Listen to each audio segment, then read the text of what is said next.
Now I'd like to welcome Dr. Wajid Ahmed, Medical Officer of Health at the Windsor-Essex County Health Unit, to our show today. Hello, Doctor. How are we doing today? We're doing and working our way in this pandemic that everyone is experiencing in our community and also around the world. Yeah, it's a very difficult time. I guess my first question is, how are you doing and how's your family doing? So we at the health unit, including myself, we are working extra hours just to get through the work that is needed. There's a lot of communication that's happening. There's a lot of work that's happening at the health unit. And at a personal level, obviously, when I'm going back my home, my children, my family, they're waiting for me. And it's unfortunate that I'm unable to give them the time that they typically used to get from me. But they are with me in this together. They are giving me the support that is needed. And I think that's the time. This whole COVID situation has given us the time to focus more on our family, spend time with the family and our loved ones. So I think it's a win-win for many. And when I go home, I have a family happily waiting for me, which is a good thing. Yes, definitely. So tell us, what's been the response from the Windsor-Essex County Health Unit to COVID-19? So we were in preparation to prepare for this eventuality in our community. And starting January, we started to look at monitoring the situation. We started to collect information. We started to pull together some plan, what it would look like if it comes to our community. As we progressed further, about a month ago, we implemented our incident management system. We sat down together, we identified the roles and priorities of the health unit in terms of communication, which is a critical piece in this time when there's so much misinformation and the need for people to know. We have a dedicated staff. Pretty much all of our staff are involved right now in case and contact management of all these positive cases to make sure that everyone who's positive and their contacts are notified and they're taking all those precautions to break the chain of transmission and to protect the community. We have redeployed all our regular program areas staff to support the COVID-19 just because of the capacity issue. It's a lot of work, and our staff are diligently following up with all those concerns, calls from the community. We at the leadership level, we are providing them the support that they need, and also liaising, collaborating with many community partners at the local level, at the regional level, at the provincial level, to make sure that we are up to date with everything and we are providing the most recent information to the community and also do the work as best as we can.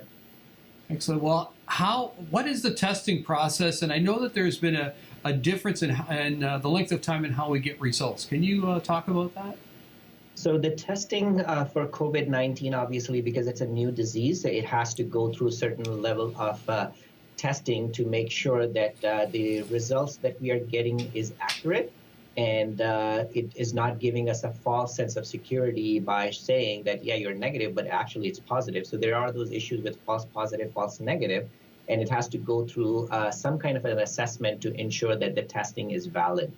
Initially, it was started at the Public Health Ontario lab in Toronto, and you can imagine if everyone is sending specimens there, and depending on the number of specimens with only one lab to handle that, it was too much for them. So they started off with a quick turnaround time, but as more and more people needed tests, it became longer and longer. Now we do have labs in different regions.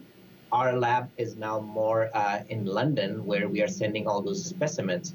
If any specimen that is going to London lab, right now it's being prioritized. And if you meet that priority criteria, which is basically if someone who's sick, who is hospitalized, or someone who's a healthcare worker, someone who's in a long-term care home, they are prioritized to get the test results back because it has an implication on the clinical management and case management of those individuals. For most people with mild symptoms, either it will take longer to test or they may not be even offered testing and given the advice that maybe you should just go home and self-isolate. If your symptom worsen, then you can connect with your healthcare provider. For those who are in those priority group, we expect to see the results within 24 to 48 hours now. That would help us with managing those people who require those management in a timely manner. Great. Well, how do we keep our families healthy during this pandemic? So the first and foremost important thing is to follow what public health recommendations are. So the one of the most important recommendations, what we are asking people, is about physical distancing. And anyone and everyone who is not in your family, please maintain at least 2 meters distance as much as possible. And just by doing that, we are breaking the chain of transmission. So if anyone around us either gets sick or get infected with COVID, if we continue to maintain those 2 meters distance, the likelihood of you picking up the disease is very, very low. The second and most important, the other important part is the wash your hands with soap and water thoroughly and often, because that's the other thing that you must do every day, many, many times a day, to keep yourself safe. Because what was happening, the virus, even if you are coming across with someone who is sick, if you are touching your hands, mouth, and nose, which could be potentially infected, you are now introducing the virus inside your body. So if you're washing your hands with soap and water thoroughly and often, or with using alcohol-based hand sanitizer, you are getting rid of all those viruses. And important thing is, if you're sick, just stay home. Do not go outside. Do not get in contact with with anyone outside, and even protect your family. If you are having any symptoms, immediately identify that, and then just go in a separate place to protect your family, and as a bigger picture, protect your community. Windsor obviously is a border city. Do we have any concerns with it, with ourselves in Detroit? Yeah, you're right that we do have a unique position. There are a significant number of people who cross border daily to do the work that is important for them and for their employer that they serve. A significant number of those people are healthcare workers, which are critically needed everywhere in the world. Like, people are looking to bring many of those healthcare workers to support the need of their community. So we do have a lot of people who go and work across the border. We know Detroit is now has more cases than the whole province of Ontario, just Detroit. And when you're looking at Michigan, so obviously Michigan is at a much higher number.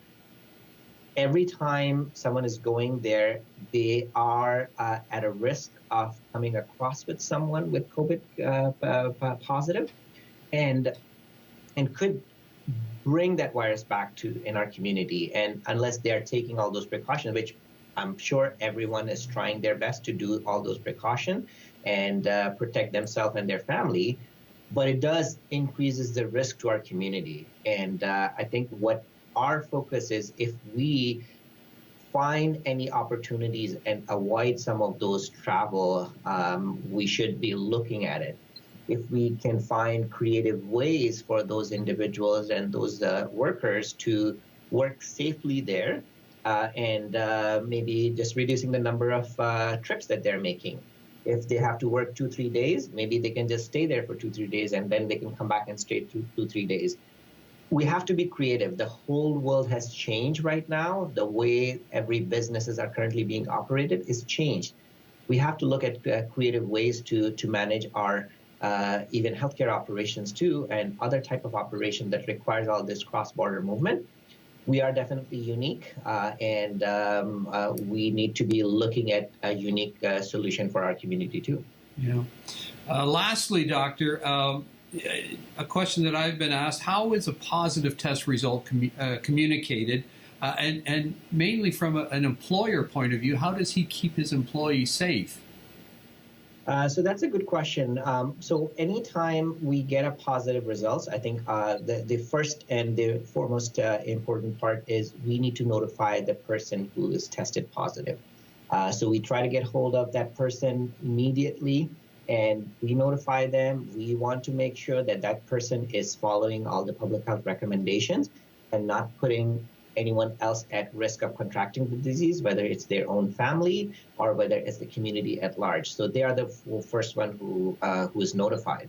When we are notifying them, we give very clear instructions that what do they need to do to self-isolate themselves to protect.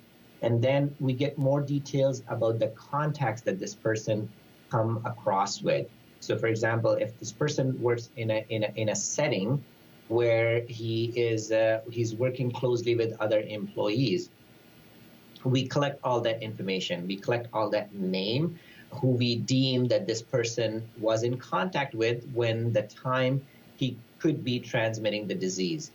We reach out to each of those employees that are working in that workplace when we have all those details, and we interview them. We provide them with the guidance depending on their risk. If they are deemed at high risk because of their close contact, we ask them to self-isolate. If they are not deemed as high risk or having a close contact, we ask them to monitor their symptoms while still doing everything that they should do in terms of maintaining the 2 meters distance with everyone. And that's the key part, that we want people to understand that, yeah, you may be at risk, but if you're still maintaining your 2 meters distance, you are still doing your part. As far as the employer is concerned, because of privacy and confidentiality of personal health information, we never call the employer to tell that, yeah, your employee is positive for COVID. We never do that. The employee can share that details with their HR or with their company. That's up to them. That's their personal health information. In order to protect the community, what we do is we exclude that person from going to work. So we give explicit instructions to that employee or the person who's tested positive that you are not to go to work and potentially infect other people. We document that. We make sure that that's happening. And if that person requests a letter from us, we can issue them a letter without disclosing their health condition. We basically tell the employer that Mr. or Miss X has been excluded from work for 10 days, 14 days, or however many days on the recommendation of public health. And this employee is not to come to work. And so that's the kind of notification we can issue to the person who's positive, and then they can take this letter to their employer to get the time off that they need. And if we receive any complaints, that's a different story altogether. Dr. Ahmed, thank you for the information. Thank you for the time. Thank you and your staff for all the work you're doing in this very difficult time. We really appreciate your time. Thank you very much for having me. Bye now. Bye-bye. Well, that's our show for today. Hope you've enjoyed it. Get some important information out. You can watch Your TV COVID-19 update Monday through Friday at 12 p.m., 5 p.m., and 10 p.m. I'm Robert Scoosland for Your TV. Stay well, stay safe.